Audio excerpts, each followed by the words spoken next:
Шымкентте кәсіпкер Нұрлығали Жаппаров өз қаржысына салып заңды тіркеген ғимаратын өз көршісінен қорғай алмай жүр. Бір емес екі мәрте сотта жеңіп шықса да, ғимаратты сүрдіруге тырысқан мүдделі тараптар әлі де тыншыр емес. Бұл дау жай ғана көршілердің келіспеушілігі ме, әлде артында үлкен крышасы бар, біреулердің тапсырмасы ма? Мен 24 жылдың көлемінде осы жеке кәсіпкерлікпен қоғамдық тамақтандыру орнында қызмет жасап келемін. Халыққа қызмет жасап келемін. Осы мына мекеме менікі 2008 жылы ашқам. Тамақтандыру орны. Сөйтіп мына жерде, осы жерде бір бос үй тұратын көршім. Ешқандай жаңағы жағдайы жоқ болғаннан кейін, ол кісі сататын болған кейін, мен осы келешекте бизнесімді ұлғайту үшін мен осы жерді сатып алып қойғаным. 10 жыл алдым. Наны кеңейту үшін сонда 2015-те алып, осы жерге қай жылдан бастап құрылыс бастадыңыздар? Құжаттарды біз 2015-те алған екен, 16 жылда құжаттарды даярлап, 17 жылы құрылыс бастадық. Құрылыс бастаған заматта ар жақтағы көршіміз келді, Алсақ Тұрсын деген ағамыз келіп, менімен танысты, көрші екесің, маған зиянын келтірмей құрылыс жасайсың ғой дейді. Жасаймын, құрылыс сізге зиян келтірмеймін. Бәрі заңды болады. Заңды болады, мен сізден ешқандай зиян келтірмеймін көршіге дедім. Сонымен тағы біраз уақыттан кейін қайтып айланып келіп, ол кісі маған жаңағы өзінің условиясын қойды. Сен маған деді, арт жақтан деді 15 метр жер қалдырасың. Аға деді, мен ол өзі ені 20, бұлай 50. Мен сізге 15 метр жер қалдырсам, маған не қалады? Алға қарай қызылсыздыққа шығып кетесіз. Маған не қалады? Мен не істей аламын? Онда сіз сатып алыңыз дедім. Алмаймын. Сен менің айтқанымды істейсің. Болмаса мен өзі ол кісі лауазымды кісі екен, профессор, оқымысты, жоғары сауатты азамат екен. Оның айтқан сөзі жаңағы, сен мені білмейсің, менің айтқанымды істемесең, мен жоғарғы үлкен азаматтармен араласам. Мен сенің құрылысыңды жүргізбеймін, салдырмаймын деп. Ең алғашқы Қоқан-лоқы жасаған кезде. Қоқан-лоқы ультиматумы солай болды маған. Алғашқы ма? Алғашқы, иә. Мынаны қараңыз, мына көршіде мынау аз қалдырған ғой, мынау 1 метр жоқ. Енді көршімен ұрса берсек не боламыз өзіңдер? Бірақ сіз барлығын заң талабына сай, яғни 3 метр қалдыру керек па, 3 метр қалдыру па? Қалдыру керек. Қалдырмаса болмайды.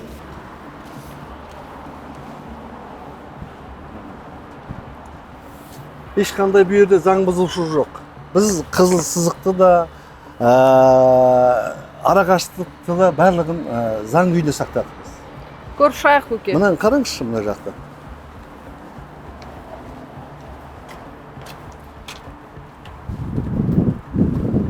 Мына арақашықтық, мен мынау забордан мына жаққа қарай өзімнен 3 метр арақашықтығын сақтап тұрмын. Мына жақ сақтамаған? Бұл жақ сақтамаған. Енді мен қазір көршімін, қалай болғанда бұл кісімен сөйлестім. Бұл айтты, осы өткен келесі жылда деді, мен бұл құрылысты өзгертіп, өз арақашықтығын сақтап реттеймін деді. Маған мүмкіншілік беріңіз деді. Мен оны басталып соттаса берудің қажеті жоқ шығар еді. Көршім ғой қалай болғанда. Ол кісі айтты, мен мына шыққан жерінде, мына жақтың арақашықтығында бәрін өзім реттеймін деді. Көке, мына артында көріп шығайық, бірден мына көршіңізді көрдік, енді арт жақтағы көршіңізді көрейік. Ешқандай жерде біз жасыратын заңсыздық шеншеміз жоқ. Проектный сметалық құжат бойынша мынау арақашықтық, соның барлығы сақталған ғой? Толығымен сақталған. Бұл кісі бізге 23 жыл арызданған. 23 жыл арызданғанда Гаскіден, архитектурадан келіп бізді осы заңсыздықтығын тексерген, ешқандай нарушение тапқан жоқ. Барлық заңды болды. Ең алғаш көке, мынау кісілер сізде сотқа берген кезде сіз мына жердегі нелеріңіздің барлығын бұзып тастаған ба едіңіз? Иә, мен бірінші сностан кейін соттың шешімімен толықтай бердім, бәрін тазаладым мен. Негізі ол кезде де осылай арақашықтық сақталып па еді? Бірінші арақашықтықты мен заңдылығын толық білген жоқпын. Мен біріншісінде осы мынау забордан 5 метр қалдырған. Алдында 5 метр қалдырған. Сондай жағдайда мені бұздырып тастады. 5 метр қалдырсаңыз да ма? Иә. Негізі бұл кісі 3 метр, сіз 3 метр қалдыру керексіз ғой. Біздің жаңа республикамыздың заңдылығы бойынша СНИП дейді. СНИПке сол положен екен. Ол ана кісі 3 метр, мен 3 метр. Сонда мына ортадағы заборымыз бар, 20-30 сантиметр. Арақашықтық 6,5-7 метрге шамалайды екен. 5 метр болса да сіздің неңізді судьялар алғашқысында солай бұзып тастады. Қай судья ол? Пармент деген болды кісі.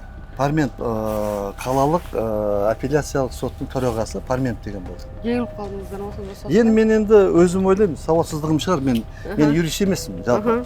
Мен ол сауатсыздығымнан мен солай болатын шығар деп мен солай ойладым негізінде. Ары қудаламадым. Көршіммен соттасу келмеді, осы кісінің бір ашуын тыңдайын деп андай қылдым. Енді мына жерге қараңызшы. Мына 2 форточка.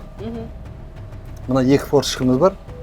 Жаңағы пожарныйдың жаңағы заңдылығымен 9.9 бойынша арақашықтық 6 метр сақталу керек дейді. 9 пункті 2/2 пунктімен мысалы терезе болмаған жағдайда. Қараңыз, бізде терезе жоқ, мына 2 форточка. 2 форточканы жабатын болсам, бізге арақашықтықты 6 метрден тағы 20% қысқартып соғуға рұқсат береді екен. Ол заңдылығы сондай екен. Бұл енді терезеге жатпайды да, кішкентай форточка. Енді бұл форточка, бұл енді өткенде олардың жаңағы заключениесінде жаңағы осыны андай қылған ғой. Заключение көрсеткен.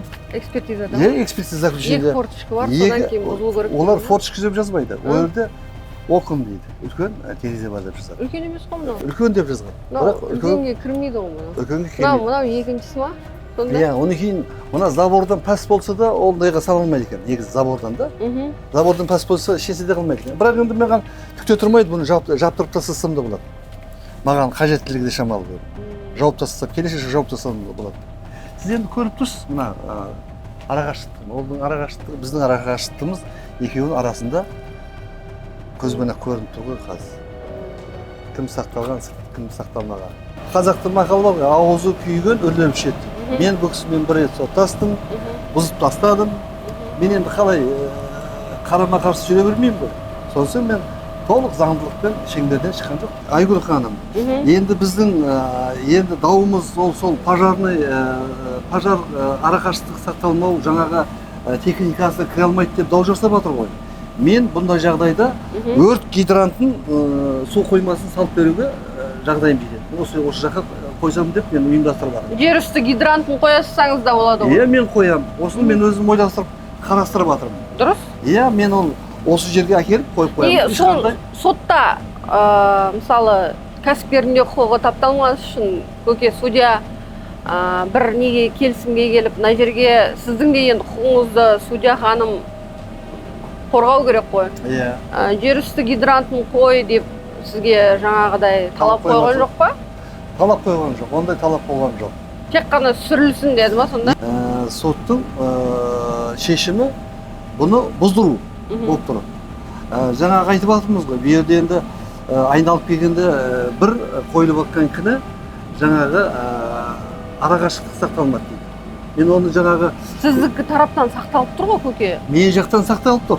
Мен оны екі экспертизаманда көздеріне көрсетіп алдымнан қойып та тұрмын. Оған қарап жатқан жоқ қой кісілер. Олар қазір неге сілтеме жасап жатыр? Соттардың қойып жатқаны біздің мекемеміз тамақтандыру орны. Олар өндірістік кәсіпорынның бізге снифін қойып отыр. Шымкент қой бұл көке. Сонда мына тамақтану орнын бұл жерде бір үлкен бір зауыт, фабрика деп тұрма түсінігім бойынша? Енді соттың түсінігі солай болып тұр. Қай судья? Енді Құдайбергенова деген азаматша қалалық соттың жаңағы судьясы осылай жаңағы шешім қабылдап отыр. Көшпелі сот отырысын жасады ма Құдайбергенова? Келіп көрді ме мынаның зауыт емес екенін, мына жер тамақтану орны екенін? Енді біздің сұранып жатқан, айтып жатқан уәжіміздің ешқайсысына көніп жатқан жоқ, оқысы бір жақтамалы шешім қабылдап жатыр. Көшпелі сот отырысын жүргізбек түгілі оқысы өкілін, экспертизаның өкілдері келген кезде өзінің өкілін де жіберген жоқ. Қатысқан жоқ, ешқайсысы қатысқан жоқ. Экспертиза жасалды ма? Экспертиза, Құдайбергенова экспертизаны екі жақтама жасалсын деп талап қойды осы.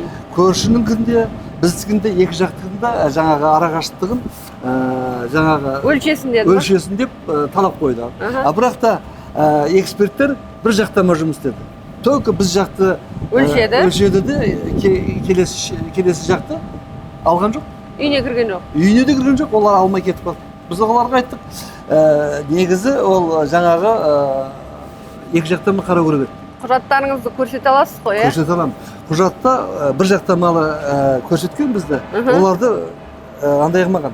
Енді соның барлығын көре отырып, Құдайбергенова бір жақты шешім қабылдап отыр ма? Сіздердікін ғана қарайды, ол жақтікін арақашықты тексермейді. Қарап тұрсаң, арақашықтық сақталмаған ғой арғы жақтан. Енді біз оны Құдайбергеновада жан жақты көрсетіп жатырмыз. Жан жақты көрсетіп, құжаттарымызды апарып беріп көрсетіп жатырмыз. Ол еш жақты, біз жақтың жаңағыдай бір жақтама шешім қабылдап, бір жақтама қарап жатырмыз. Көке, мына ГАСК-тан біздің архитектура және жер қатынастары комитетіне мысалы құжат алатын кезде мынаның барлығы заңдылығын тексеріп беріңіздер, көріп беріңіздер деп сіздер шағым айттыңыздар ма? Сотқа шақырдыңыздар ма жалпы? Жалпы архитектура шақырып еді, олар сотқа айтты, бізді деді өзіміздің құжаттарымызды заңдылығын растаймыз деді. Бізге ондай сотқа барып қатысудың ешқандай уәжі жоқ деді. Олар біз берген құжат заңды деп, олар сотқа бас тартты. Келуге ма? Келуге, иә. Неге енді келіп сіздің құқығыңызды қорғамады, басында рұқсат берген кезде олар енді осының бәрі заң талаптарына сай деп берді ғой, өз құжаттарынан өздері бас тарта ма? Соңғы уақытта осы архитектура, жер қатынастары комитеті және мынау біздің ГАСК берген өздерінің құжаттарына кейіннен мысалы кез келген бұл бизнеске айналып кетті Шымкентте. Қасындағы көршісі шағым жазады, ол сотқа береді, бүкіл талаптары сай болып жасалынады енді әкімдіктің жаңағы ПСД-сына, несіне, жаңа ГАСК-тың талаптарына. Бірақ соңында бәрібір де судьялар уже соғып бітейін деп тұрған нәрсені бітіп қойған дүниелерді бұзылсын деп беріп жатыр да. Басында барлығы заңды да құжаттардың. Ал сотқа келгенде неге заңсыз болып қалады? Соны түсінбей жатырмын көке, Шымкент қаласы. Содан кейін ғой сұрақ қойып жатқан. Шымкентте неге соңғы уақытта осындай айқай-шу көбейіп кетті? Оған мен енді жауап бере алмайды екен. Бірақ енді мен өзім басыма түскен екен көріп те жатырмын. Менің өзімнің заңдылығымды судьяларға жеткізе алмай жатырмыз. Адвокатымыз айтып жатыр, өзіміз айтып жатырмыз, құжаттармен дәлелдеп жатырмыз. Ешқайсысын мойындап жатқан жоқ. Даже мынау бірінші олардың қойған кінәсі заңсыз соғылып жатқан мекеме деп жазылған. Олар оны мақұлдап тұр. Бізде ешқандай заңсыздық болған емес. Өйткені құрылысты жүргізбей тұрып, алдын ала құжаттарымызды толық дайындадық. Рұқсат алатын жердің бәрін рұқсат алып, содан кейін барып біз ісімізді бастадық. Біз осы құрылысты жүргізу барысында технадзорымыз да болды. Ай сайын өзінің отчетін тапсырып тұрды. Ешқандай заң бұзушылыққа барған жоқпыз. Мен толыққанды документім бар. Енді бір рет аузыңыз күйгеннен кейін әрине солай жасайсыз. Мен оны алдын ала дайындалдым. Мен алдын айтамын, мен осы алдыңғы мекеменің жарым-жартылай соғып қойған жерінен бұздырып тастадым кісі. Онан кейін мен оны құптадым. Онан кейін келесіге жақсылап дайындалдым. Яғни екінші құрылысыңызды бастар кезде бүкіл қандай құрылыс талаптары бар, соның барлығын орындадым дейсіз ғой? Мен олы айттым ғой сізге, жаңағы ол бірінші құрылыстың басталған жүргізгенде мен заң жағынан да шын айтқанда сәл сауатсыздау болдым. Екінші құрылысқа мен уже заңдылығында да, құжатына да толығымен алдын ала дайындалдым мен бәрін. Дұрыс па? Талап арызды түсірген ақсақалдың өзі де мінсіз емес дейді кәсіпкер. Ол кәсіпкерді 6 метр арақашықтық сақтамады деп айыптайды. Бірақ өзінің жанар-жағармай станциясы қызылсыздықтың дәл үстінде салынғаны неге ескерілмейді дейді Нұрлығали мырза. Тіпті заң бойынша тұрғын үйлер мен жанар-жағармай бекеттері арасында 25-50 метр арақашықтық сақталуы тиіс болса да, оның кәсібі дәл үйлердің іргесінде орналасқан. Осы талаптардың орындалмауына жергілікті құзырлылар көз жұма қарауының өзі күмәнді. Заң бәріне бірдей қолданылуы керек емес пе еді? Әлде біреуге бәрі кешірімді, ал біреуге бәрі қылмыс па? Өзінің заңсыз ісін елемей, көршісінің заңды кәсібіне тыныштық бермей жүрген адамның әрекеті кімнің қолдауына сүйеніп отыр? Енді бұл менің көршім, Алсатов Тұрсын деген ағамыз, Ибраева деген, Бибі Патима деген бұл кісінің үйіндегі жолдасы, сол кісінің атынан арызданып отыр. Алдыңғы арызданғанда ол кісі қызының атынан тастап бізге бұзуға үкім шығарған тұғын. Енді осы Алсатов ағамыздың өзі жай кісі емес, профессор атағымен жоғары лауазымды азамат. Одан кейін әрі кәсіпкер. Қалада 4 жерде заправкасы бар. Тағы 4-5 этажды Байтұрсын көшесінде доктор Бубновскийдің орталығы бар. Енді бұл кісінің менен кінә тағып маған қудалағаннан кейін мен ол кісінде бизнестерін байқадым. Зерттеп атсыз ғой енді. Зерттеп аттым. Мен де қарсы шығуым керек қой. Өйткені сізге кедергі келтіріп отыр? Иә, маған бизнесіме кедергі келтіріп атыр. Мен 3-ші жыл осы мына ғимаратты бітіре алмай, осы кісінің маңдайынан тоқтап тұрмын. Ол 2 заправкасының өзі АЗС Қызылсыздықта жатыр. Қызылсыздықтың үстінде жанында өте жақын мекенжай, кафе бар. Қай жерде ол? Төлеметов көшесінің бойында бір заправкасы бар. Екіншісі мынау Жібек жолының бойында. Қалған екеуін әлі біз толыққанды зерттей алған жоқпыз. Мен осы 2 заправкасын көрдім. Екеуі де заң талабын мүлдем сақтамай ма? Сақтамақ түгілі красный линия үстінде. Грубейшін ашып жатыр. Нарушение жасап жатыр. Иә. Одан кейін Бубновский центр салынған. 5 этажды ғимарат, 5 этажды ғимаратына жарты зданиясына кіруге доступ жоқ. Арт жағы өте жақын салған көршіге. Мына бір бұрышында тоже ешқандай. Егер қазбаласаң, іздесең, өзінің де былығын табуға болады дегенде ол бұл жерде. Дұрыс па? Өзінің ғимараттары да заң талабына сай салынбаған. Дұрыс па? Солай болып тұр. Енді сіз ол жер қоғамдық орын болғасын, сіз арыздануғасыз ғой. Мынауда неге заң талабына сай салынбаған? Енді мен сізге айтып жатырмын ғой, мен бір снос жасады, оған да көндім. Оған да аға ғой енді, тіптеп келгенде қазақпыз ғой біз. Бір-бірімізге зиянымыз келмесін. Ағаны сыйлап өскен қазақпыз біз негізі. Мен ол кісіге қарсы келген жоқпын. Екінші мынандай жағдай, енді мен оны ешкімде кешірмейтін шығар енді, кімде болса. Өйткені менің бала шағам бар. Мен осы ғимаратты салу үшін мен қаншама қаражат жұмсадым. Дұрыс айтасыз. Иә, мен өз қалтамнан 150 миллиондай ақша шығарып қаражат салдым. Банктен 200 миллион қарыз алып отырмын қазір. 200 миллион қарыз алып, банктен салып отырмын. Сондағы жерін санамағанда жалпылама менің қазір шығыным 350 миллион, 400 миллионға жуықтап тұр қазір. Ол аз ақша емес. Мына ғимаратқа байланысты жалпы құжаттардың барлығын көріп шығайықшы сізді. Мен толыққанды көрсете аламын. Жүріңіз, көрсетіңізші. Көке, құжаттарыңызды біртіндеп таныстырып шықсаңыз маған? Мынау құрылыс барысында жасалған құжаттарымыз, АПЗ-мыз. Құрылыс жер қатынастары басқармасы мемлекеттік мекемесі жобалауға арналған. Сәулет жоспарлау тапсырмасы 22 жылы жасалған екен. Жоба бойынша қала құрылысы, сәулет талаптары.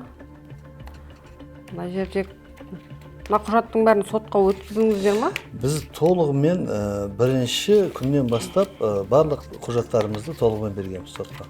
Сотқа бердіңіздер, иә? Иә, барлық құжатымызды бердік. Мына жерде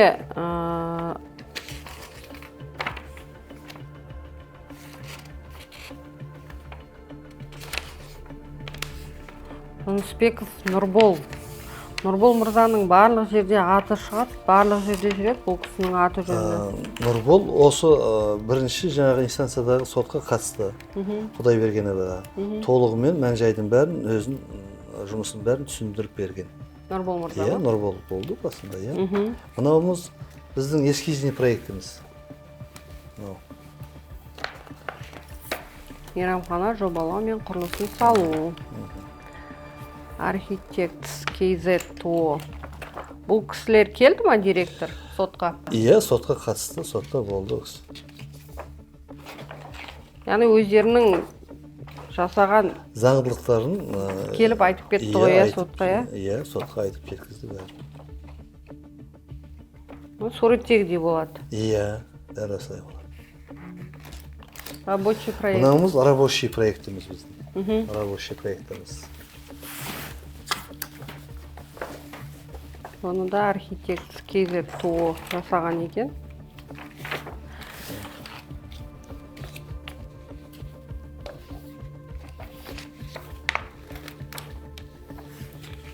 Талонды кім берді, көке, сіздерге? Талонды біз Газкіден алдық. Олар берді ма? Иә, рұқсат берді. Құрылыс жұмысын бастай беріңіздер. Бастауға рұқсат алып барып бастадық біз. Алдын ала құрылыс жүргізген жоқпыз біз. Талон алып, толық құжаттарымызды түгелдеп барып бастадық. Ешқандай ол жерде заң бұзушылық болмаса қарама-қайшылық туған жоқ. Енді сотта олардың бәрі келіп, өздері бұл кісілерде ешқандай заң бұзушылық жоқ деп отырса, соттар неге назарға алмады деп жатқаным ғой? Енді сот ол сұраққа соттың өзі жауап беретін шығар. Сіз мына жоғарғы соттан сұрағыңыз келмей ма? Осы жергілікті жердегі судьялардың жасап жатқан іс-әрекеттерін айтқыңыз келмей ма, көке? Жоқ, мен... Мына қараңызшы, қазір Шымкент қаласында сіз айтып бастасаңыз кәсіпкер ретінде, басқа да кәсіпкерлердің қазір сізді жан айқайын жеткізгендей боласыз. Себебі жалғыз сіз емес, көке, дәл осылай жүрген. Архитектурадан, ГАСК-тан осылай талон алып, басында олардың барлығы заңды деп рұқсат берген. Бірақ біздің соттар рұқсат қағаз болса да, заңды барлық құрылыс талаптарын орындаса да, судьялар қазіргі таңда Шымкент қаласында осындай шешімдер шығарып жатыр енді. Кәсіпкердің құқығын бұзатын.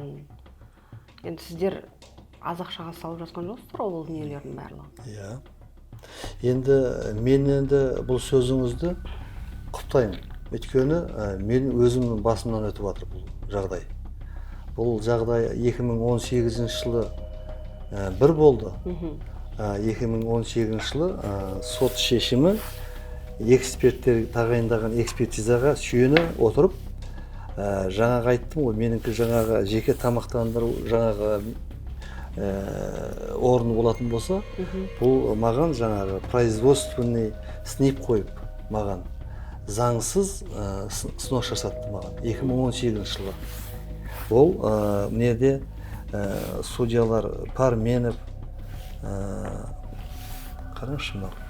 Мынау бірінші Омарова. Омарова бірінші инстанцияда Омарова қарады сотта. Омарова қараған сотта ол кісі бізді заңды деп танып берді.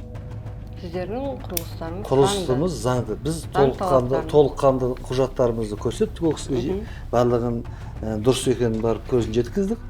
Ол кісі дұрыс шешім, бізге дұрыс шешім қабылдап берді, заңды деп. Ал апелляциялық сотта бұны біздің ол кісінің жаңағы шығарған үкімін, шешімін бұзып тастады. Қандай негіздерге сүйенді? Негіз бірақ нәрсе, ол қазір біз 2018-де жаңағы шығарған шешім бойынша қазірде біз дәл сондай шешіммен таяқ жеп отырмыз. Өндіріс орны дейді. Өндіріс орны дейді. Зауыт, фабрикасы. Енді бұл өндіріс орны жатпайды ол. Көзге енді мен сізге қалай айтсам болады. Көршісің ғой енді? Иә, айтудың да қажеті жоқ шығар мүмкін. Сол біздің бар таққан кінәміз сол. Біз 2018-де де таққан кінәсі. Қазір тағып отқан кінәсі, бүгінгі күнге тағып отқан кінәсі сол. Басқа кінә жоқ дейді. Судьялар келіп көшпелі сот отырысын жасамағандықтан мүмкін бұның барлығын енді ашық көрсеткеніміз дұрыс шығар. Мынау ешқандай зауыт, фабрика емес, бұл жерден ештеңке өндіріліп шығып жатқан жоқ. Бұл жай ғана тамақтану орны деп. Енді мен оны көрсетемін. Жаңа сіз айтып отырсыз ғой, бізде қазір жалғыз сіз емес, бірнеше кәсіпкерлер осыдан жаңағы азап шегіп жатыр деп. Мен еш жаққа қайтпаймын. Мен өзім заңды, мен Қазақстан Республикасының заңдылығын ешқайсысын бұзып отқан жоқпын. Мен жоғары сотқа да, Генеральный прокуратураға да, одан жоғары президентке мен тоқтамай барамын. Өзімнің туралығымды жеткіземін. заңдылығыңыз? Заңдылығым Сіздің жеткіземін. құқығыңыздың тапталып жатқанын Мен кәсіпкер ретінде. құқығым тапталып жатқанын мен оны жеткізе аламын. Өйткені мен өзім көзім жетті, мен 100% заңдымын, заңсыз шешім қабылдап отырдыңдар. Енді Айгүл ханым, жаңа мен сізге шет жағасын түсіндіріп кеттім. Тұрсын Алсатов Тұрсын деген ағамыз өзі бізге кінә таға тұра, өзі профессор, бірақ жаңағы жеке кәсіпкерлікпен айналысады. Өзінің қалада 4 заправкасы бар. Енді бізге де жаңағыдай сын таққан екен, біз де осының туралығын көрейікші деп байқап көрдік. Біз қазір екі жерде заправкасын көрдік ол кісінің. Екі аймақта заправкасын көрдік. Екі жердегі заправканың ең сорақы заң бұзушылығын анықтадық. Қызыл сызықта жатыр екеуі де. Айналасының бәрі толған кафе, или болмаса жаңағы мекенжайда тұрған АЗС заправкалар. Қазіргі біздің Шымкент қаласының азаматтарына өте қауіп төндіріп тұр. Мынаны қараңызшы, мынау жолға өте жақын. Мынау Төлеметовтың бойындағы ғой. Төлеметовтің бойында. Мынау Биайым групптың артында үйлер жақын тұрған жоқ. Мына өте жақын үй тұр. Мына заправкаға прямо жанасып тұрған кафе тұр. Шымкент қаласы төтенше жағдай департаментінің назарына, мұны қараңыздаршы, заправка тым мына тұрғын үйлерге өте жақын. Тіпті мынау от қолданатын мейрамхана өте жақын. Тіпті 25-50 метр аралықты сақтамаған. Назарға алыңыздар, мынау деген ертең мына жерде жарылыс болса, өткенде Шардарада жарылды ғой, газ құюға келген көлік. Сол сияқты жарылса, мына жерде тұрғын үй да кетеді, мейрамхана, қаншама адам опат болады ғой мына жерден. Көке, сіз біраз ол кісі жайлы да ақпарат жинап тастапсыз ғой. Енді мен не істеуім керек, айтыңызшы, Айгүл ханым. Өзі несі бар сізге тиісіп, қайта-қайта? Заңды істеп оққан адамға маған кінә тағып отыр. Өзін қатырмамай ма дейсіз ғой? Енді мен ол кісіні ойладым, енді ол кісі жоғары лауазымда үлкен ортамен араласатын азамат болатын болса, ол кісінің тірлігін көрейінші деп мен байқап көрдім. Қандай жоғары лауазымда кісілермен араласады? Профессор. Енді бұл кісінің негізі жалпы басынан маған айтып келіп жатқаны, маған айтады, мен дейді, сен маған қарсы шықпа, сен маған айтқанын істе, 15 метр қалдыр дедім бе, сен 15 метр қалдырасың маған жерді. Мен дейді, мен үлкен азаматтармен араласам, мен сенің мекемеңді қай кезде болса да бұздырып тастауға шамам жетеді деп маған осындай құқылық көрсетеді. Бірі осы қалалық сотта судья болып істейтін Бектаев Ғаниді айтады маған. Екінші жоғары соттың судьясы Шарипов деген азамат судьяны маған айтып қорқытады. Мен қай кезде болса да мен жеңіске жетіп отырамын дейді. Мен оның көзім жеткен жағдайы, менің осы соттасып жатқан уақыттың арасында барлық инстанцияның, барлық судьялардың бар бір жақтама ісімді қарап жатыр. Бір жақтама қарап жатыр. Біз яғни ол кісінің айтқаны рас болып тұр ғой. Мен алдында сенген жоқпын. Үлкен азаматтар оған қолдамайтын шығар, сот оны қолдамайтын шығар. Ол жай әшейін әңгіме деп өзім жаңағы солай болжамдағам. Енді сот барысында мен көзім жетіп отыр. Енді Құдайбергенованы қарасаңыз, ешқандай бап қоймай, ешқандай бір айып тақпай, жаңағы бұзуға шешім қабылдап отыр. Ал оның шешімін апелляциялық соттың судьялары құптап отыр.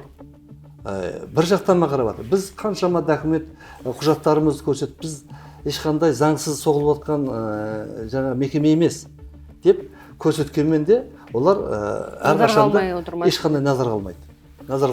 Көке, мүмкін біздің бағдарламаны пайдаланып, жоғарғы соттың судьясы Шарипов мырзаға үндеу айтасыз? Айтам. Айтыңыз. Енді сұрасаңызшы. Сіз енді ол кісіге кіре алмайсыз жоғары жаққа. Мүмкін біздің бағдарлама арқылы сәлемдеме жолдап үндеу айтарсыз. Енді мен айтар ем Шарипов мырзаға. Мен ол кісіні осы уақытқа шейін жақсы таныған жоқпын. Осы соңғы кезде біліп отырмын. Сіз мені кешіресіз, Шарипов мырза.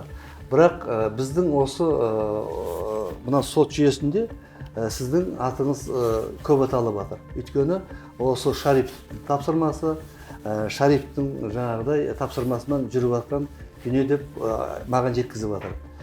Мен бірақ толық көзім жетпейді, бірақ соттың шешімі бір жақтама қаралып, менің құқым тапталып, ол ешқандай бізге құжаттарымызды қарап жатқан жоқ. Бір жақтама сот шешім шығып жатыр.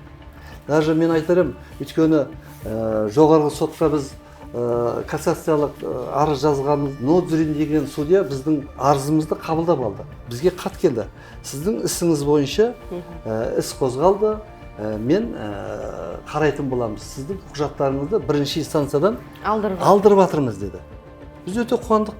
Туралық бар екен, жақсы екен. Әділетті Қазақстан болайын деп жатыр деп па? Әділетті болады деп ойладық. Шамалы уақыттан бір айдан кейін алдыдан Нодзурин алды, қайталап бізден құжатымызды қайтарып жіберді. Негіз жоқ деп, қарамаймыз деп. Өзіңіз ойлаңыз. Басында жақсы бастаған еді. Иә, Нодзурин қабылдап алды. Айтты, біз ісіңізді қараймыз деп, құжаттарды алдырамыз деп. Бізге хатымыз бар, өзінің Нодзуриннің берген хаты біздің қолымызда қазіргі таңда. Ол енді оншалықты заң бұзушылық болмайтын шығар. Жай адам араласатын болса, мен қолымнан келмейтін мысалы. Мен үлкен бір тұлғаның араласып жатқан. Көке, әділетті Қазақстанға сенесіз бе? Енді мен президентіміздің жолдауын, істеп жатқан ісін бәрін мен қолдаймын. Осы президент айтып жүр ғой, президентіміз кәсіпкерлерді мемлекетіміз қорғауға тиіс деп. Мен оған сенем. Әлде де Құда қаласа әділеттікке жетеміз деп ойлаймын. Бұл енді ішінде болып жатқан дүние шығар деп ойлаймын. Иә, енді әділетті Қазақстанға бірден жету мүмкін емес. Бізде әлемдік елдер, дамыған елдер сыбайласқан жемқорлықпен күресе алмай жатқан кезде біздің кішкентай Қазақстанымыздың арасында да ол жемқорлық, сыбайластық жоқ деп айта алмаймын. Сол себепті алдағы уақытта мынау ісіңіздің барлығы назарға алынып, бас прокуратура өзінің жаңағы тиісті бағасын береді деген үміттемін. Көке, енді мына суреттердің бәрін көрдім, жақсылап дайындалыпсыз. Ол Тұрсын деген көкеме де оңай болмайын деп тұр. Жасы қаншада ол кісінің? Ол кісінің жасы бір 70-тен асып қалған, 74-те ме, 75-те шамасы ғой. Бұрынғы 70-тегілердің қариялар деген болашақ жастарға үлгі болып солай істейтін еді. Қазіргі біздің қариялар жастардың артына түсіп алып, осылай сотқа беріп, қаншалықты дұрыс екен деймін да. Сіз де мысалы үлкен жасқа келіп қалдыңыз ғой енді. Ол кісімен соттасып, бір-бірлеріңіздің қазақ десе өзіңе тиеді, бірақ амал жоқ, сізде бұндай жағдайға жайдан жай бара отқан жоқсыз ғой? Мен сізге бір-ақ нәрсе айтарым. Мен де 60-тан астым қазір. Алдыңғы снос жасаған кезде мен оның кісіні аға ретінде сыйлап, қарсылық көрсеткен жоқпын. Енді бұл жағдай енді артық шығар деп ойлаймын. Менде Саят Медеуов деген бір әншіміздің айтқан бір жақсы сөз есіме шықпайды. Қазіргі дейді, оқыған сауатты аталарға қарағанда дейді, біздің дейді, бұрынғы сауатсыз бабаларымыз артық болған сияқты деп айтқан бір сөзі бар еді. Солай айтатын шығармыз осы ақсақалға. Енді профессор болса, лауазымды азамат болса, неге ол жасы өзі 70-тен асса 80-ге таяп қалған азаматтың істеп отқанын мен ешнәрсе айта алмаймын ол кісіге. Енді крышалар мықты болып тұр ғой енді. Енді мүмкін солай да шығар. Енді әр нәрсенің буы бар ғой. Дүниенің де буы бар, креслоның да буы бар, атақтың да буы бар ғой. Негізі енді ол кісінің жасы, мен ойлаймын, үлгі көрсететін, халыққа жалпы елге үлгі болатын азамат болу керек еді. Солай да шығар. Жаман сөз айта алмаймын. Өйткені профессор екен. Жаймен жай атақ бермейді ғой. Иә. Енді оның бағасын халық берсін, сот берсін, басқа ешнәрсе айта алмаймын. Өзіңіздің кәсібіңіз үшін біреуді жамандап, өзін жақсы қылып көрсетіп отыр деп те айту мүмкін да. Енді халықтың аузына қақпақ қоя алмайсың. Қоя алмайсың. Оны өзіңіз де білесіз ғой. Бірақ осы уақытқа дейін сіздің мына мейрамханаңызға бірде-бір шағым түсіп, мысалы халықтан сіздің тарапыңызға бір құзырлы органдарға шағым түсіп па? Осы уақытқа дейін бірде-бір түскен бе негізі? Бізде ондай бұл кісіден басқа ешкімден шағым түскен емес. Құзырлы органдармен осылай былай соттасып Жоқ, көрдіңіз ба? ондай болған жоқ бізде. Ондай болған жоқ. Біздің жалпылама жеріміз күнделікті тамақтандыру орны. Осы районға лайықты әркімнің өз әр отбасында әртүрлі жаңағы отбасылық іс-шара болады. Біреу қайтыс болып жатады, біреу Құран оқытады, басқа да жағдай болады, соған біз қызмет көрсетіп жатамыз. Өзіңіздің күнделікті келетін тұтынушыңыз бар. Иә, біз одан кейін бұл жерде бір жаңағы спирттік сусындар сатпаймыз. Бізде только жаңағы түскі ас, дастархан жасап береміз. Бұлай арақ, пиво, басқа да спирттік андайлар сатпаймыз. Одан артық не керек енді бұл көшеге? Бұл жерде ешкім шуламайды, артық одан кейін таң атқанша жаңағы той болмайды десеңізші. Өлең айтпайды, той жоқ бізде. Біздің мекемелеріміздің бәрі кішкентай жаңағы банкеттік күнделікті тамақтандыру орнына арналған мекеме. Ондай жоқ. Енді Айгүл ханым, келесі құжаттардың бәрі менің ұлым, мынау өзі қазір соңғы кезде кәсіпкерлікке араласып қолына алып жүрген ұлым бар. Сол ары қарай жалғастырса, құжаттарды таныстырып құжаттың бәрін сол кісі таныстыра ма? таныстырып жатса, дұрыс болар деп ойлаймын. Дұрыс. Барлығын құжат бойынша нақты айтып кетсеңіз, өйткені әкеңіз толықтырып айтып бере алмады. Неден басталды, қалай басталды, кім бірінші кеп тиісті? Біздер осы қазіргі соттау болып жатқан жер учаскесіне қатысты айтатын болсам, біз оны 2015 жылы сатып алғанбыз.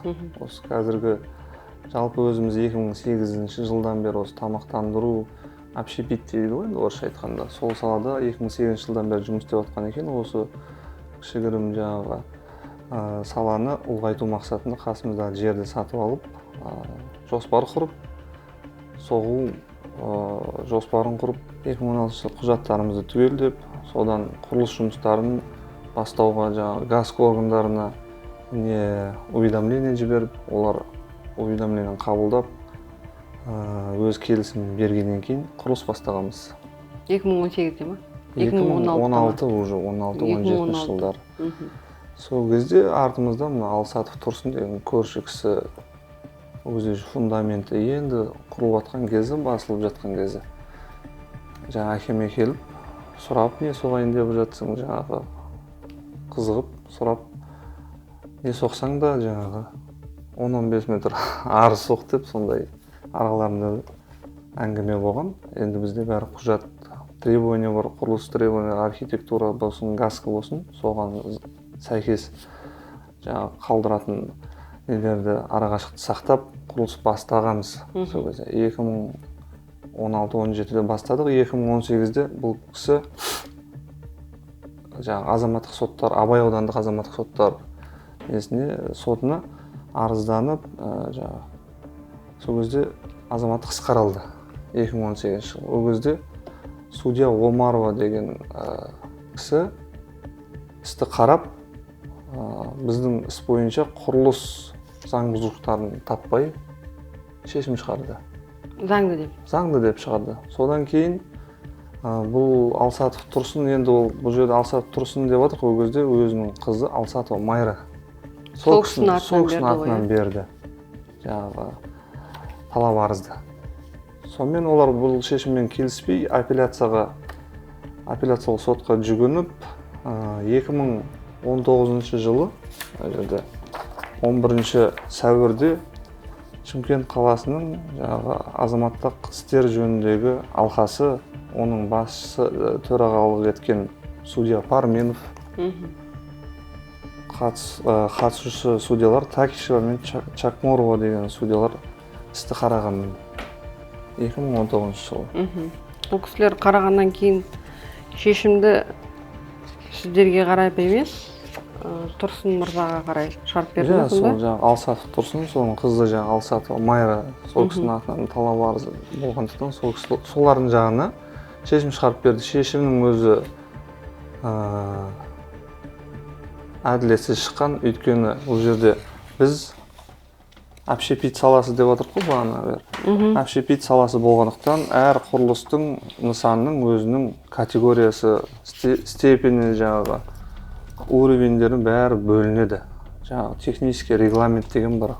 Пожарная безопасности сақтау мақсатында қолданылатын техрегламент құрылыс барысында жүргізілетін. Осы Парменов судья қазір ол Атырау облысының облыстық сот төрағасы Білдей. Мына жерде бірде-бір заңға сілтеме жасамаған ғой? Шешімнің басынан соңына дейін, сосын ең соңындағы жаңағы постановил деген жері бар ғой, ең соңында жазатын. Сол мысалға незаконным деген жазғанда, не үшін незаконный ол? Жазылмаған ондай. Не үшін? Сосын азаматтық істер қандай баптарға сілтеме жасаған? Еді сілтеме жоқ қой енді. Азаматтық кодекстің ешқандай сілтемесі жоқ. Сосын өзі мұны көрсетіп отыр, производственный объект дегенге келтіріп отыр да. Жоқ, производственный объект емес қой сізде. Емес, біздікі жаңағы общепит. Жоқ, енді тамақтандыру. Жоқ, қандай баптарға сүйеніп заңсыз деп сілтеме жаңағы мына шешім шығарып отыр. Мен мына жерден баптарға сілтеме таппай отырмын. Сілтеме жоқ. Мынау шешімнің бірінші бетінен бастап соңғы абзацына дейін, соңғы пунктіне дейін ешқандай сілтемелер көрсетілмеген. Қандай неге сілтеп сүйеніп шешім шығарып отқаны вообще ешкімге белгісіз. Судья өз шешімін негіздеу үшін қолданылған заңдарға сілтеме жасауға міндетті негізі. Біздің елімізде ше? Енді бірде-бір заңдарға сілтеме жасамаған судьяның мына шешімдерін заңды деуге бола ма? Жоғарғы соттың судьяларына сұрақ. Бірде-бір заңға сілтеме жасамаған, азаматтық кодекстің мынандай бабына сәйкес мына кісілер заңсыз құрылыс жүргізген деп жазу керек та? Соттың шешімі негізі солай жазылу керек емес па? Негізі жоғарғы соттың судьялары. Мынау шешім не шешім? Негізі жалпы жоғарғы соттағы кісілер жергілікті жерде судьялар мына шешімге не жазып жатқанын кім біледі дейді да, өздері жаңағыдай жаза береді да. Сол себепті жоғарғы соттың да назарын аудару керек мына Шымкентте болып жатқан дүниелерге. Сіздер одан кейін мына соттан жеңілдіңіздер. Жеңілдік. Бұздыңыздар құрылысты толық. Құрылысты бұздық. Бұздық. Бұл 2019 жыл бұзып. Ол кезде енді қазір мысалға 90-95% бітіп тұрған болса, ол кезде жаңағы фундаменті құйылып, кірпіші көтеріліп, бірінші этажын үстіне плитасы жабылып, кірпіші енді көтеріліп келіп жатқан кез болған кез. Сонымен соттың определениесімен құрылыс тоқтатылып, сот біткенше жаңағы сол состояниеде тұрды, соны ұсыныс жасадық, бұздық. Бұзып алдық. Одан кейін қашан қайта соқтыңыздар? Енді одан кейін 2022 жылы біз архитектураға жобалауға арналған сәулет жоспар тапсырмасы дейді ғой, АПЗ. Соны архитектура органдарынан алып, жаңадан АПЗ алып, одан кейін өзінің эскиздік несі болады, проектісі болады. Эскиздің проекті ол жалпы қаланың генпланына сәйкес па, сәйкес емес па, қандай жаңа ғимарат соғылып жатыр, сол мәселелер көрсетіледі. Сосын осы ғимаратқа жақын жолдың бойында қандай сеттер жүрген, соларға зақымы тие ма, тимей ма деген сияқты негіздемелер көрсетіледі. Оны архитектурамен согласовать етіп, одан кейін рабочий проект жасалынды. Рабочий проектте толық мына құрылыстың немен соғылып жатыр, жаңағы фундаменті, шлакоблок па, кірпіш па, қандай құрылыс нелері бар, жаңағы элементтері бар, огнестойкость, жаңағы пожарный требованияға сәйкес огнестойкості қандай, пожарный выходтары қандай деген сияқты бүткіл құрылыстың 100%-ық заңдылығын бәрі осы жерде жазылған. Негізі бұның бәрі сотқа берілген да. Жаңағы степень огнестойкости деп ақыры солар жаңағы промышленный категорияға жатқызып отыр. Осының бәрі осының ішінде тұр. Осы рабочий проект. Яғни өндіріс орны емес екенін осы рабочий проектпен судьялар танысса, бірден көз жетеді ғой. Бірден көз жетеді. Енді таныспаған болып тұр ғой сонда. Сондай болып тұр ғой, или танысқысы келмеген болып тұр ма? Көздерін жұмып қараған сот болып тұр ма сонда? Қараған болып тұр ма? Одан Мен кейін таңғалмаймын, Шымкентте солай болады өзі. Сотқа шақырмай сот өткізе салады. Көргісі келмейтін көргізбей жаңағы шешім шығара салады. Бұл таңғалатын дүние емес қой қазір. Иә.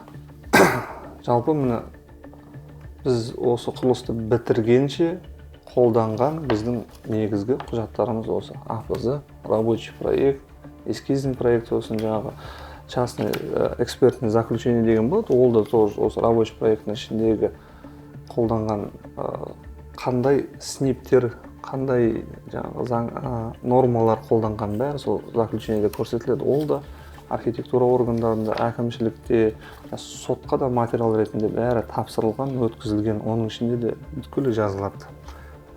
Промышленный ма или общепит па, бәрі пунктімен қосып жазылып тұр. Жоқ, мысалы сіз Қайрат сотқа қатыстыңыз ғой, мына құжаттардың барлығын өткізіп ше. Иә.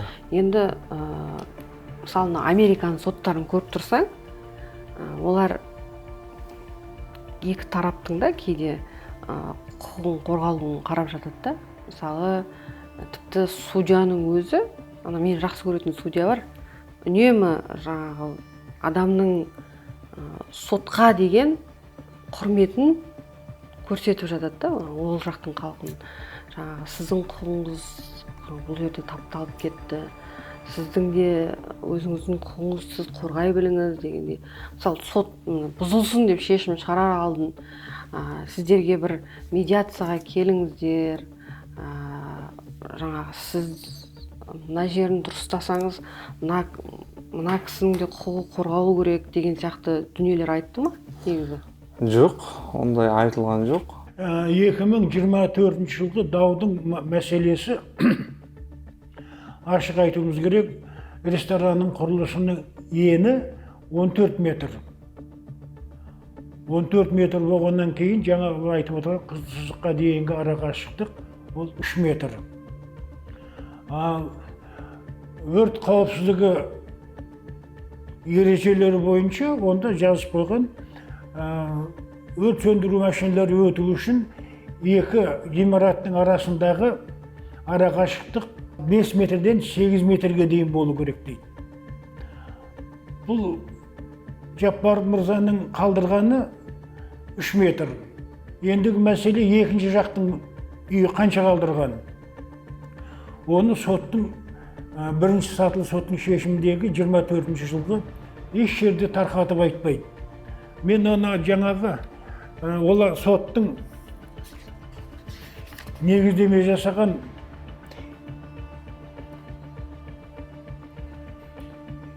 12 шілде 2024 жылғы 8807 санды сот сараптамасын мұқият оқып шықтым.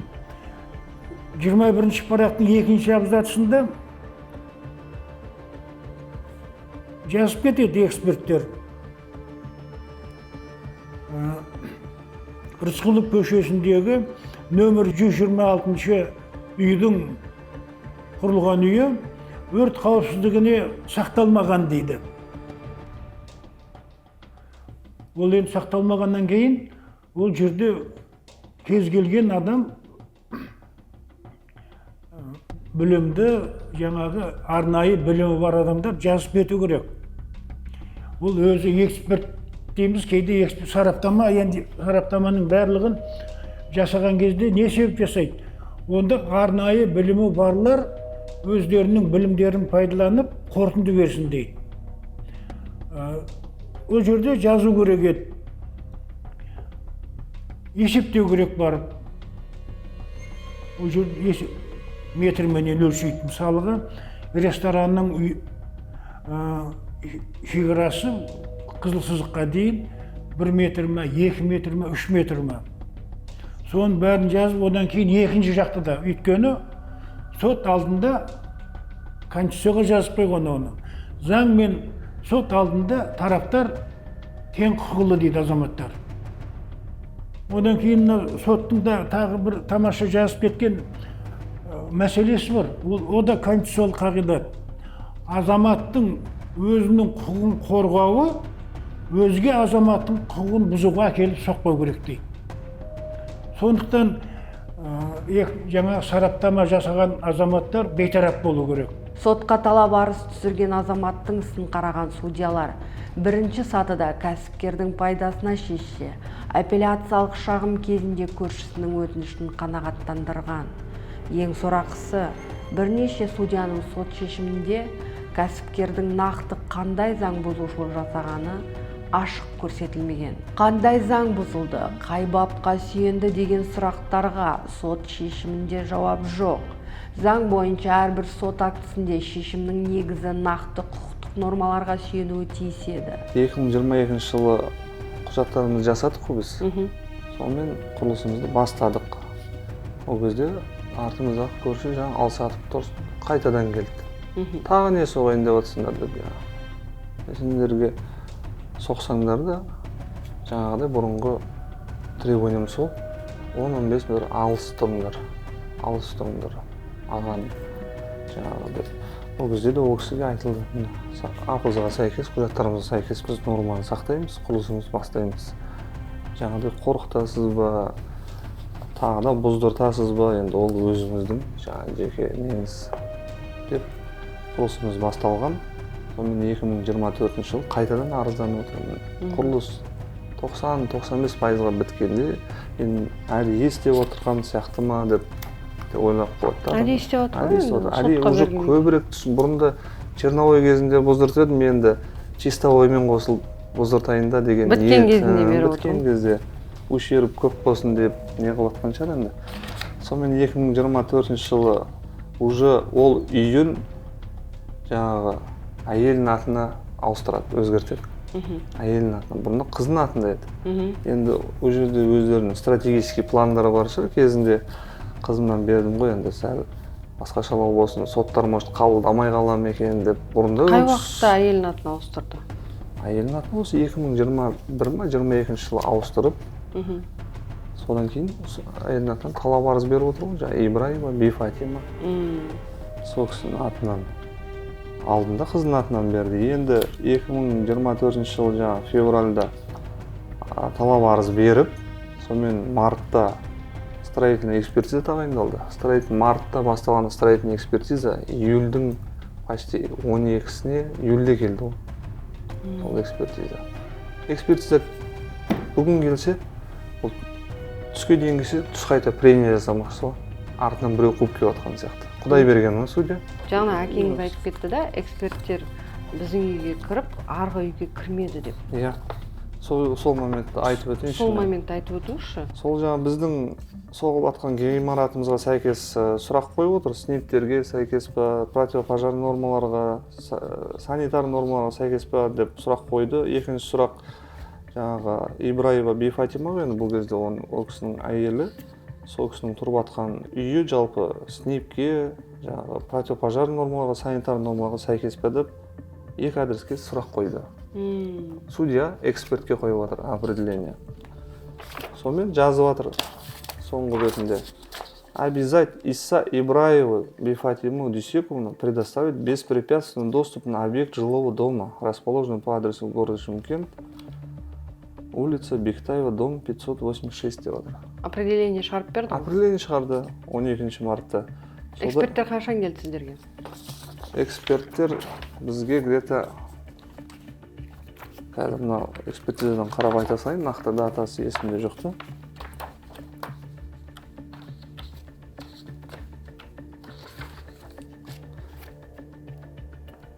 июнь 2024 жыл келді. Мартта тағайындаған? Марттың 12-сіне тағайындаған 4 июнь 2024. Неге кеш келді? Білмеймін. Эксперттер таппай жүріп алды ма, өздеріне қолайлы шешім шығаратын?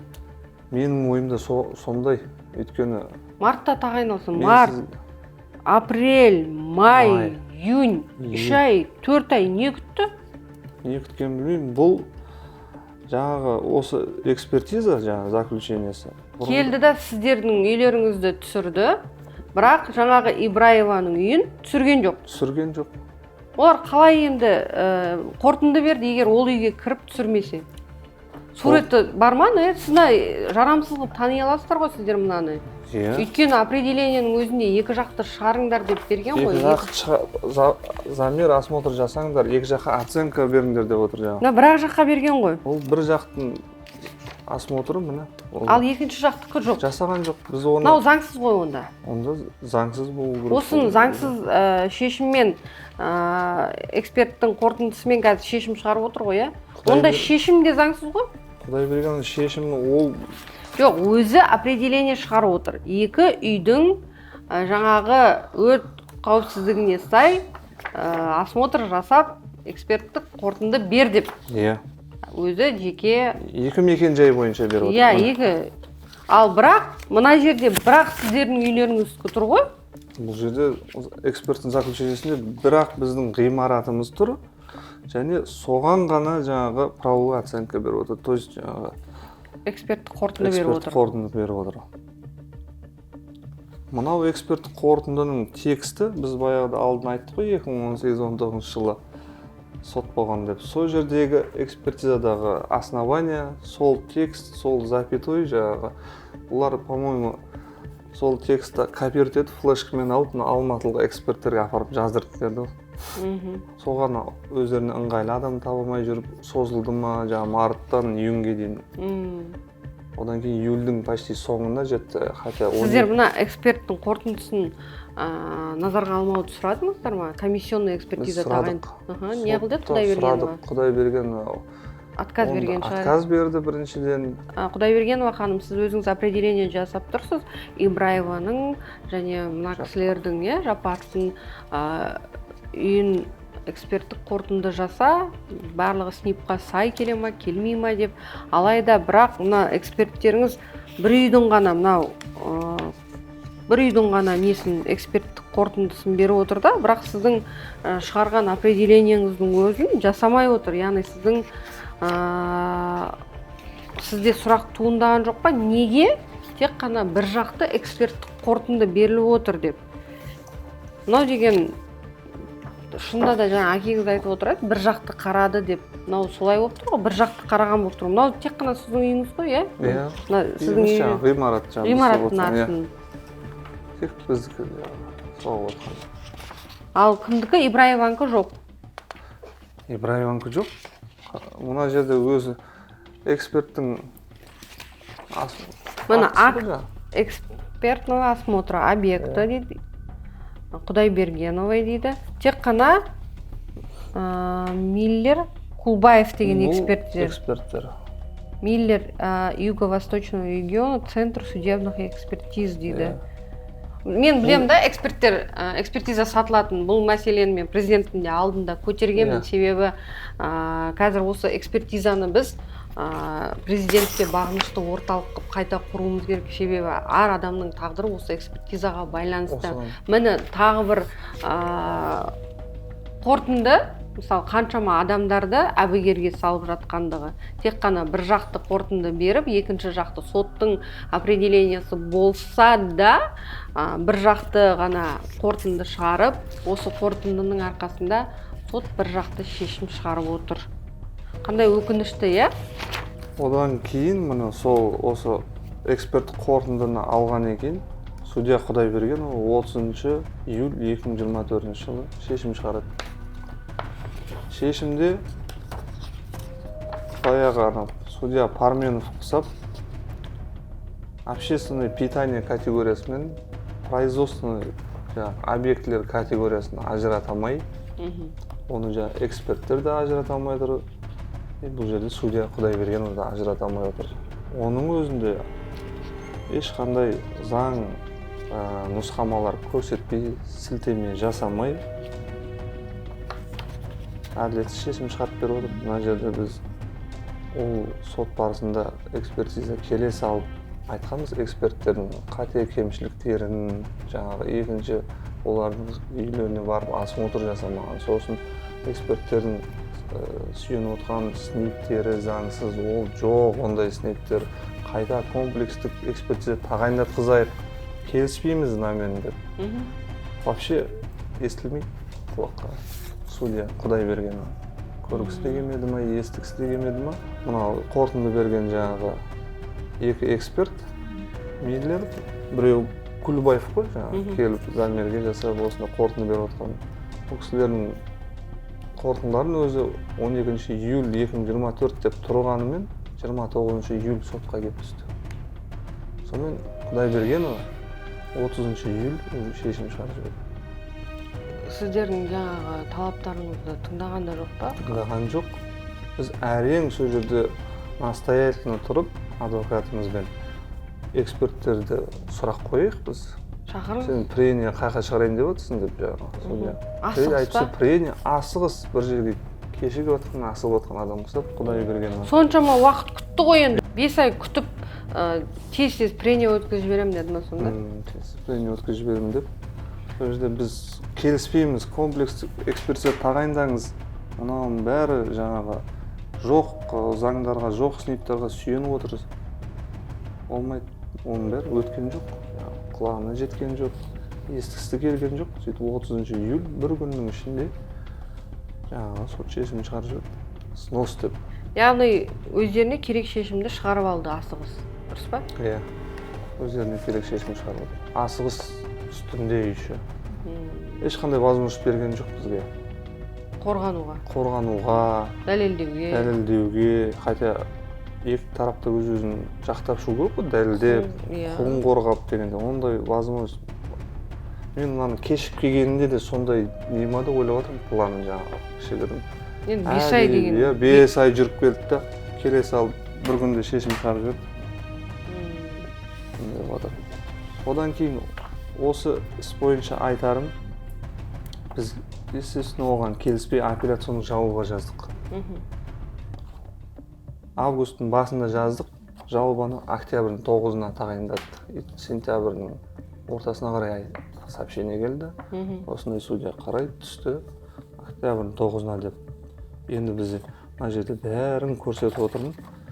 Жазып отырып заранее апелляционный жалобаны да. Содан кейін барып тағайындалады ғой апелляционный жалоба. Бәрін өзіміздің ғимаратымыз, құрылысымыз біздің промышленный емес, өндірістік емес, біздікі жаңағы тамақтандыру саласы, общепит деп бәрін бөліп, жіктеп, көрсетіп беріп отырмыз. Соған қарап, комплекс экспертиза тағайындайық та өйте, көзімізді нақты жеткізейік. Ақырына Күлбаев пен Миллер эксперттер ойына келген жазып кетті ғой. Біз келіспейміз деп жазып отырсақ, 9 октябрьге тағайындалған сот отырысы 7 минутта судья Қасенова докладчик, оның қасында Сералиев судья и үшінші судья қазір Азіретқұлов төрағалық етіп, 7 минутта адвокатыма да сөйлетпей, ешкімге сөйлетпей шықты да, мынаның бәрін оқып.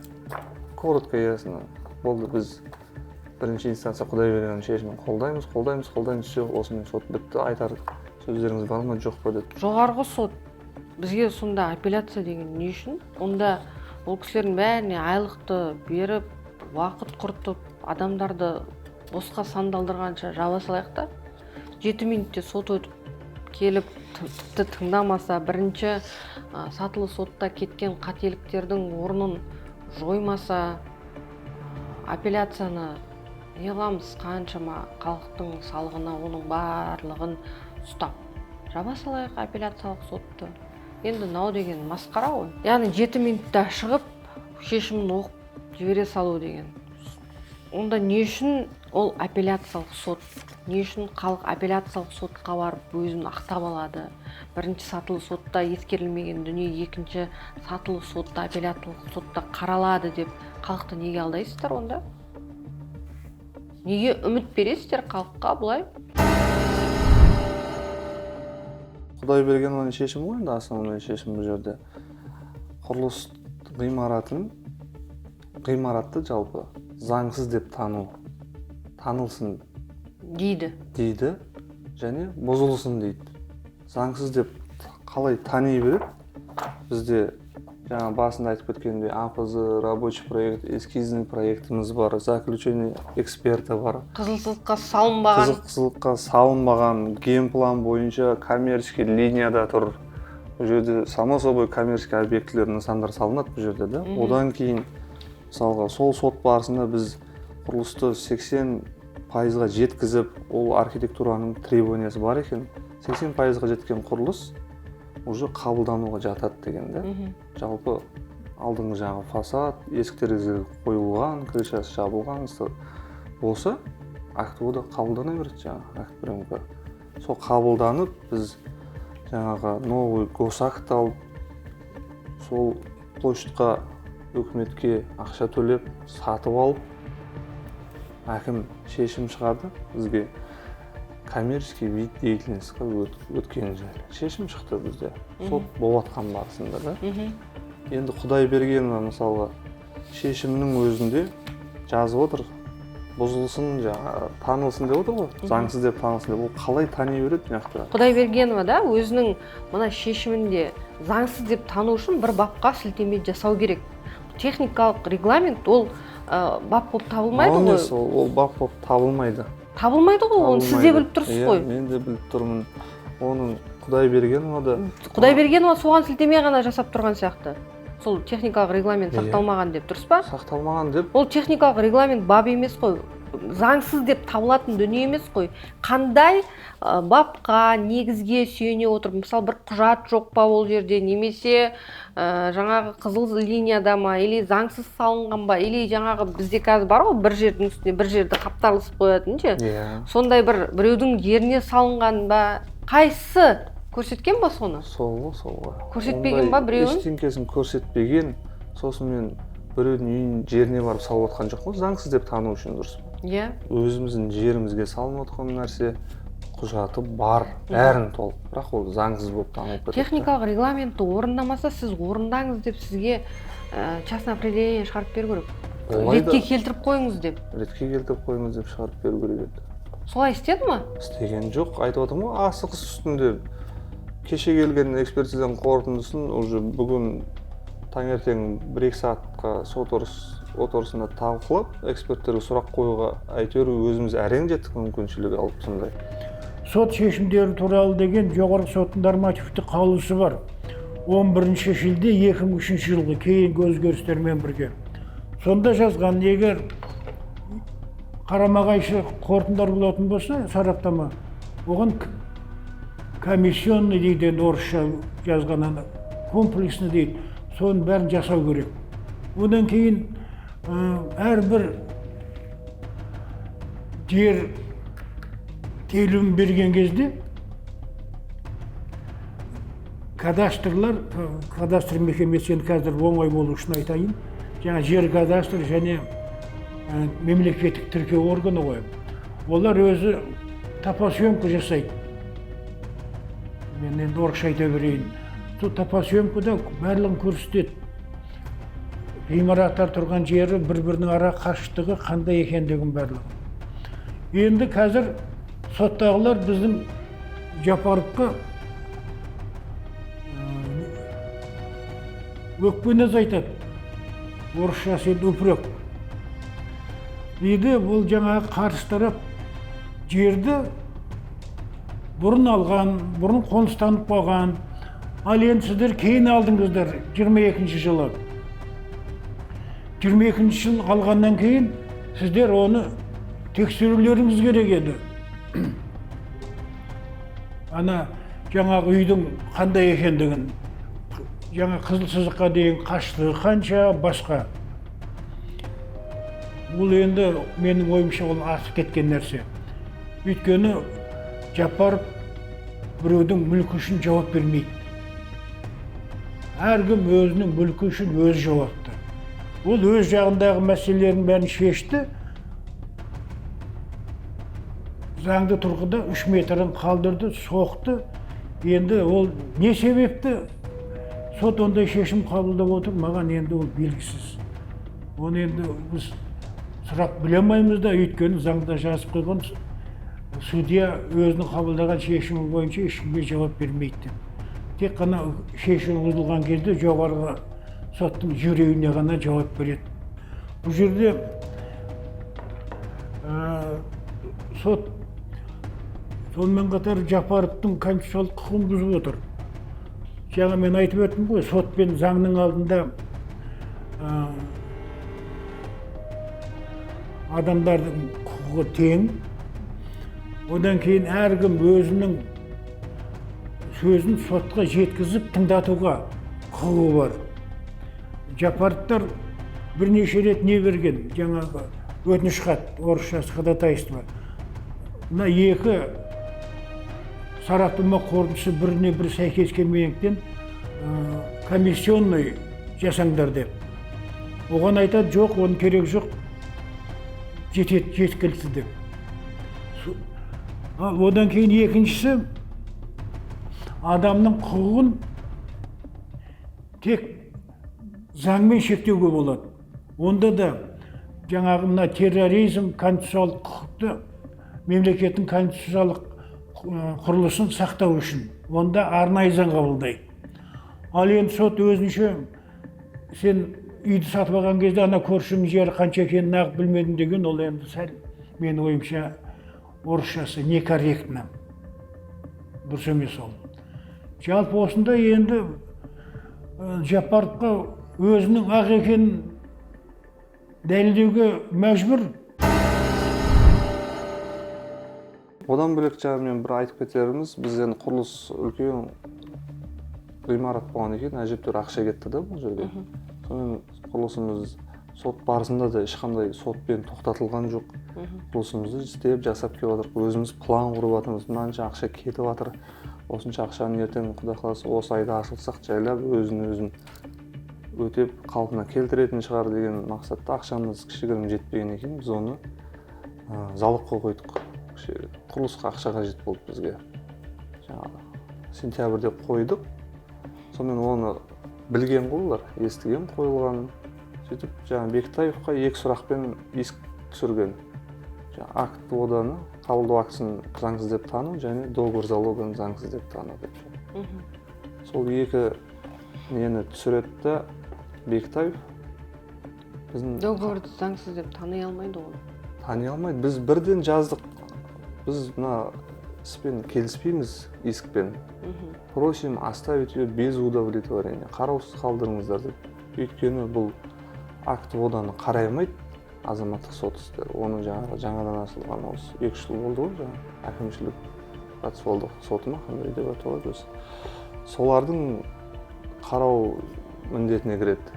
Договор залогын ол фиктивный деп ойлап отыр ма, біз енді өзіміздің шынайы қажеттілігімізге алып отырмыз ғой енді, құрылысты бітірейік, аяқ ашылайық деп ше. Сол екі сұрақты қарап, біздің қабылдау актімізді заңсыз деп тани жіберді Бектаев. Шешім Бектаев Ғани, азаматтық істер сотының төрағасы ғой. Неге сүйенді, неге, қандай негіздерге сүйеніп? Ешқандай негіздерге сүйенбеген, міне 2025 жылы 12 наурызда осындай шешім шығарды. Бұл жерде жауапкерлер... Бектаевтың өзі ма? Өзі, Бектаевтың өзі. Папаңыз айтты ғой, Бектаев деген профессор кісінің досы деп. Алсатов Тұрсынның танысы, жақыны, сондай жақсы қарым-қатынаста деп ол көршіміз Алсатов Тұрсынның өзі сөйтіп әрдайым сөйлескенде былай айтып отырады ғой. Осы кісілер біздің кішігірім нелеріміз деп, крышамыз деп. Сондай мәселе айтып отыр. Енді бұл кісінің шешімінде жауапкерлер біз болып табыламыз. Шымкент қалалық орталық сапа және бақылау басқармасы, газ, архитектура, сосын біз енді микро ұйымнан ағамыз, кішігірім үлкен второй уровеньде банк емес, МФО дейді ғой, арнұр кредиттеген. Соларды танығанда ответчик ретінде, жауапкер ретінде. Бірақ олар ешқайсысын сотқа шақырмайды. Еліміздегі сот жүйесіне түбегейлі реформа қажеттігі күн санап айқын байқалып отыр. Судьялардың мәртебесін арттыру, сот сараптамаларын тәуелсіз институт ретінде қалыптастыру секілді бастамалар көтеріліп жатқанымен, нақты істерде орын алып жатқан әділетсіздік бұл үміттерге көлеңке түсіруде. Соның жарқын мысалы Шымкент қаласындағы кәсіпкерлердің сот шешімдерінен зардап шегіп отырған жағдайлары. Біздің Шымкент қаласында ауданаралық азаматтық соттар арасында өте өрескел заң бұзушылық жүріп жатыр. Соның бірі менің ғимаратыма байланысты Құдайбергенованың шығарған шешімі өте әділетсіз. Өйткені Құдайбергенова судья Қазақстан Республикасының 118 бабын өте өрескел бұзып, бірінші құжаттарды заңсыз деп табудың орнына ғимаратты бұзуға шешім қабылдап отыр.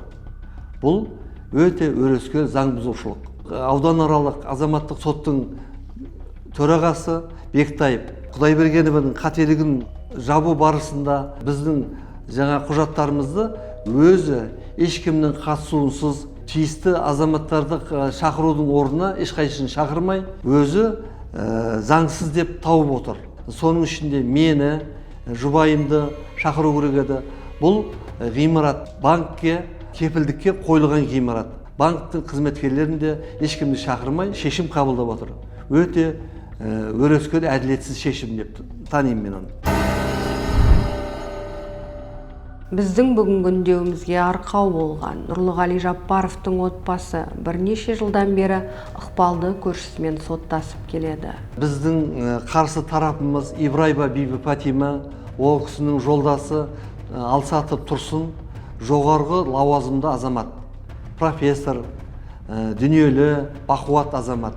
Ол кісі ылғи бізге өзінің жоғарғы лауазымды азаматтармен араласатынын айтып, бізге қоқан-лақу көрсетеді.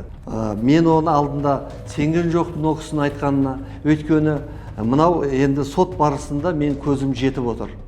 Біздің істеріміздің бәрі бір жақтама қаралып жатыр. Біздің құжаттарымыз, заңды құжаттарымыздың бәрі соттардың назарына аударылмай жатыр.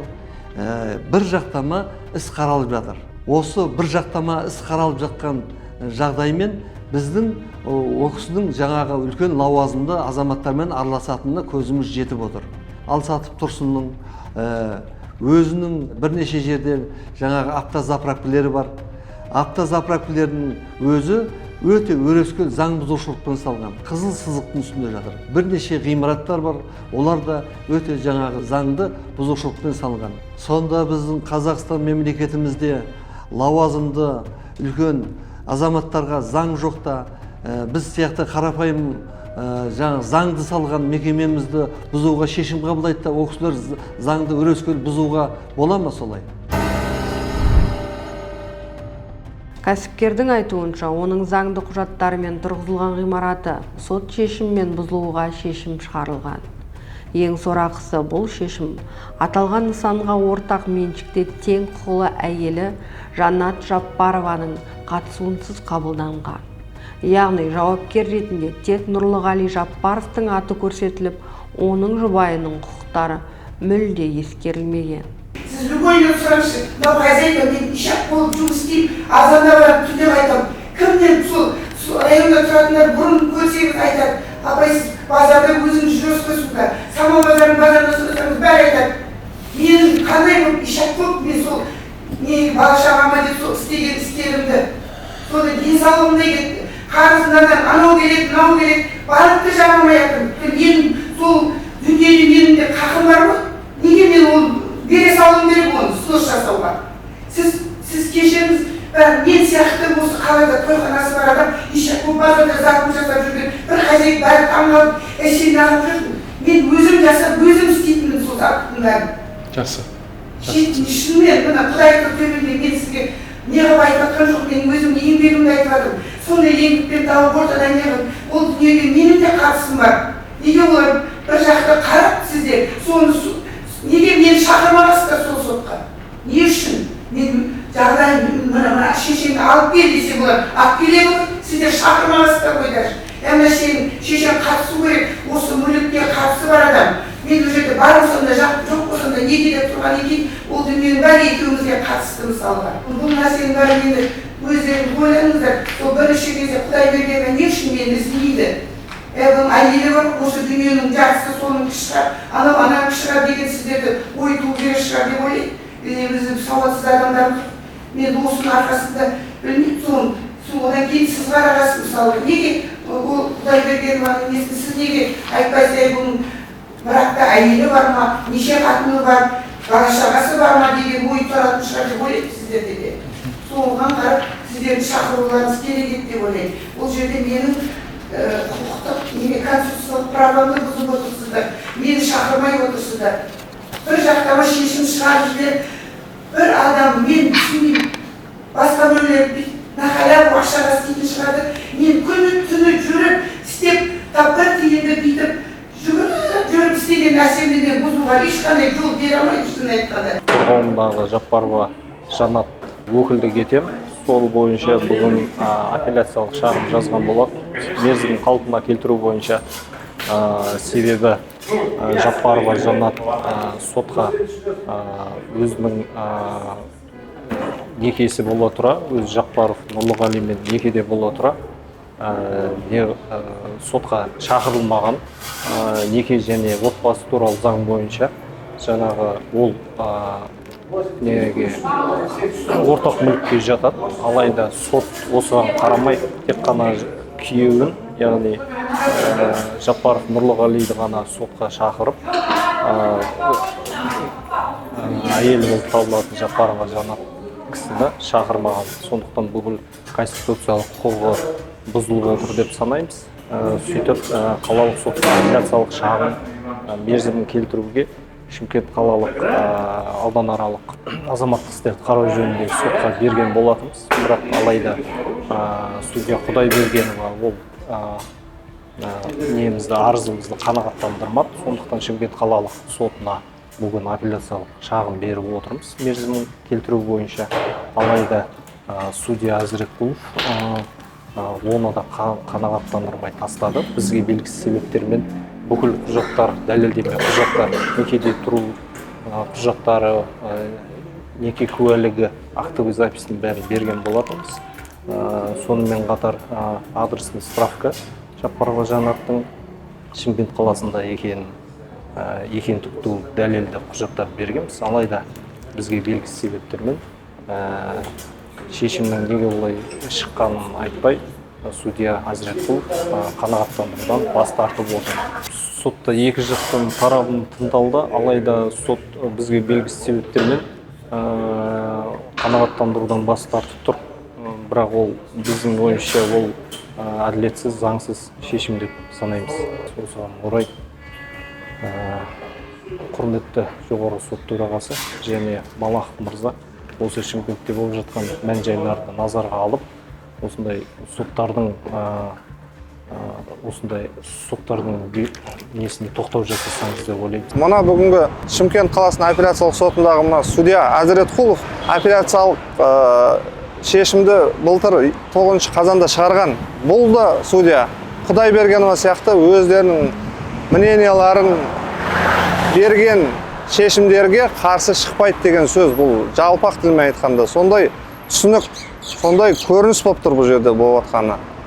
Соған байланысты айтарым, Шымкентте бізде осы ғимаратқа қатысты соттасып жүргенімізге осы 2017 жылдан бері уже 5-6-7 жылға кетіп жатыр.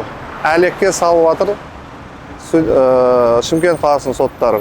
Судьялар біздің уәждерімізді мүлдем тыңдап жатқан жоқ, тек бір тараптана, бір жақты ғана шешімдер шығарылып жатыр. Бұл жердің бәрі уже судейский корпустың өзінің ішінара көп айтқанда сөз байластары бар ма дегенде ғой бұл жерде.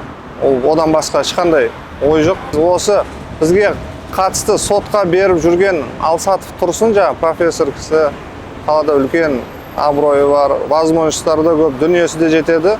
Ол кісінің өзінің айтуымен осы алдыңғы айтылған Бектаев болсын, Шариповтар болсын, сол кісілердің давлениясы болмаса мына жерде бұндай заңсыздыққа бару мүмкін емес деп ойлаймын. Ол бар дүние. Бүгінгі шыққан мына судья Әзіретқұловтың қаралымында болған сот отырысы, ол Құдайбергенованың судья шығарған қаулысына не бұзу, не бұзбау еді. Бүгінгі сот отырысы. Соны бұл бұзған жоқ. Определение Межрайонного суда по гражданским делам города Шымкент от 14 мая 2025 года оставить без вины частной жалобы без удовлетворения. Определение апелляционной инстанции по частной жалобе обжалованию пересмотру не подлежит. Суть определения вам понятна? Судья Азиреткулов. Естественно, ол біздің алдыңғыдай өзіміз ойлап жүргендей, сол кісілердің жаңа жоғарыдағы сот Шарипов судьясы, осы Шымкент қаласындағы судья жаңа Ғани Бектаевтардың тікелей қатысы да бар деп ойлаймын. Кәсіпкер барлық сот инстанцияларынан әділдік таба алмағанын айтып, президенттен араша сұрауда. 2017 жылдан бері көршісінің қысымымен сот жүйесіндегі әділетсіздікпен күресіп келе жатқан азамат моральдық тұрғыдан шаршағанын, тіпті соңғы амал ретінде өз-өзіне қол жұмсауға дейін баруға мәжбүр екенін ашық мәлімдеді. Бұл еліміздегі сот жүйесіне деген сенімнің күрт төмендігінің айғағы. Құрметті президент, мына біздің Шымкент қаласында болып жатқан соттардың өте өрескел әділетсіз заң бұзушылықтарына назар аударуыңызды сұранамын. Сіз біздің конституциямыздың кепілі ретінде менің тапталып жатқан құқымды қорғауыңызды сұраймын. Менің салған ғимаратым заңды түрде қалалық әкімдіктен, архитектурадан, ГАСКіден толық рұқсатымен салынған ғимарат. Егер де бұл ғимаратты бұзған жағдайда мен бұл шығынның бәрін қалалық акиматтан, архитектурадан, ГАСКіден өндіруге мәжбүр боламын. Құрметті президент, мен мынау заңсыздықтан өте қатты шаршадым. Мынау салған ғимаратымды ешқандай заңсыз салған жоқпын, заңды салдым. Бұны біздің әділетсіз сотымыз өте әділетсіз шешім қабылдап, заңсыз деп тауып отыр. Мен шындықтың түбіне жетуге қатты қиналып жатырмын. Менде лаж қалған жоқ. Мен енді ол өзімнің әділеттігімді жеткізу үшін өзімді өзім жағуым керек па? Басқа да жағдайға баруым керек па? Мен соған мәжбүр болып тұрмын қазір. Сіз маған көмек беріңіз, мен сізден көмек сұраймын. Анамның атынан жазылып жатқан арыздан қаралуына қатысты айтатын болсақ, бұдан кейін бізде Шымкент қаласына, одан бөлек жоғарғы сотына да, жалпы Қазақстанның сотына үмітіміз мүлдем қалатқан жоқ өзі. Енді жалғыз обращение жасайтынымыз ол президентіміз Қасым-Жомарт Тоқаевқа. Ол кісіден сұрайтынымыз, жеке кәсіпкерлер запас шегіп жатқан, әурешілікке салынып жүрген жеке кәсіпкерлердің бәрі осы соттың шешімдерінің арқасында жәбір көріп жүр. Ондай істер мыңдаған жетеді. Біз қазір өзімізге істерімізге қатысты ұқсас, тура мағыналас істерінде біразын уже көріп отырмыз, оқып отырмыз, естіп отырмыз. Олардың бәрі енді мына жерде таза президенттің жеке кәсіпкерлікті қолдау стратегиясы, саясатына толығымен қарама-қайшылық болып отыр. Сондықтан президенттен сұрайтынымыз осындай заңсыз шешімдердің барлығын қайта бұзылып, қайта заңды түрде қаралып, заңды шешім қабылдауына ықпал келтіруін сұраймыз. Одан бөлек президенттен сұрайтыным осы Шымкент қаласының сотының судьяларын барлықтарын түгелімен өздерінің профессионалдық қабілеттеріне қайта жаппай толығымен тексеру керек деп ойлаймын. Өйткені бұл жерде осындай кәсіпкерлерге қатысты заңсыз, әділетсіз шешімдер шығып жатқаны көп. Сол шешімдердің бәрін қайта қаралып, заңды түрде заңды шешім қабылданғанын тілейміз, сұраймыз.